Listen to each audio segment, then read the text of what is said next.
Il faut ouvrir une Pléiade. La Pléiade, c'est une merveilleuse collection. C'est vraiment une collection atypique parce qu'à la fois, elle s'adresse aux érudits, c'est des éditions semi-critiques, au grand public parce qu'on met du Dickens, on met du Balzac, et en même temps, on va essayer de creuser des chemins un peu nouveaux. La nouveauté nous permet de prendre des paris, de faire connaître des nouveaux auteurs. Ça correspond à votre appétit de découverte, la Pléiade. C'est des galeries souterraines, comme Malraux le disait, et des textes qui se correspondent les uns les autres, qui se renvoient. Et puis surtout, je veux dire, c'est pas un monument d'intellectualité. Moi, j'ai lu tout Balzac, j'ai découvert la littérature avec Dostoïevski, mais c'était formidable, parce que j'avais pas le sentiment d'avoir juste comme ça une petite baguette de pain, mais vraiment toute la boulangerie avec moi.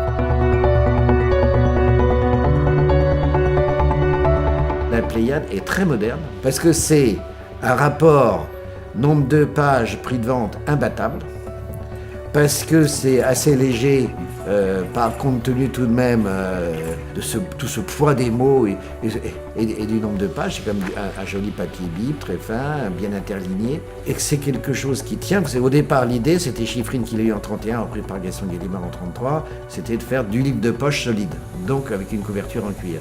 Et ça, c'est très précieux. Et les gens le découvrent, ils ne se rendent pas compte, ce qu'ils ont entre les mains, c'est des vrais trésors. Pas seulement de la littérature, mais du produit lui-même, qui est magique.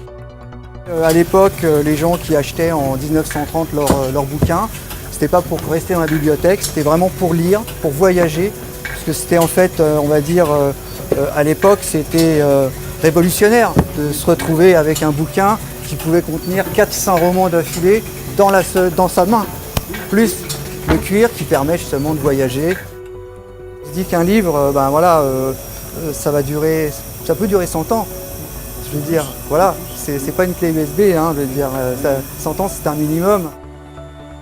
Quand vous entrez dans la Pléiade, ça c'est comme quand vous êtes embauché ici. Si vous n'avez pas, moi je pense que si on n'a pas l'âme de faire correctement son travail, il ne faut pas venir ici. Vous voyez là je vous regarde, mais je ne regarde pas mon rideau. Et je sais par rapport à ma bobine qu'il est bon. Vous voyez? Mais parce qu'on a énormément de points de contrôle de qualité. Ce qui fait l'ouvrage. C'est ce qui fait l'ouvrage, la beauté de l'ouvrage. Travailler le cuir, travailler l'or, c'est pas donné à tout le monde. La peau, c'est vivant. C'est vivant, nous à la peau, moi je la sens, je la connais. Et puis l'or, quand même. Je me dis, quand j'ai le volume dans les mains, au toucher, tout est agréable. Pour chaque ouvrage, la Pléiade, on reçoit du papier qui vient des différents imprimeurs. Et donc après, ça passe à la couture. Après avoir massicoté, posé les gardes, ainsi que le calicot, on va se retrouver avec un livre comme ceci.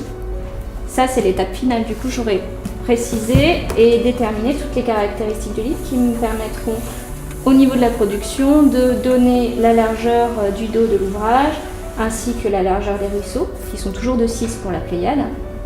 Et donc à partir de là, on lance la découpe peau, on lance la dorure, on lance aussi l'achat du fer à dorer, et puis la commande des étuis, etc. Mais forcément, en cuir, avec des tranches d'aspect, c'est quand même hors du commun.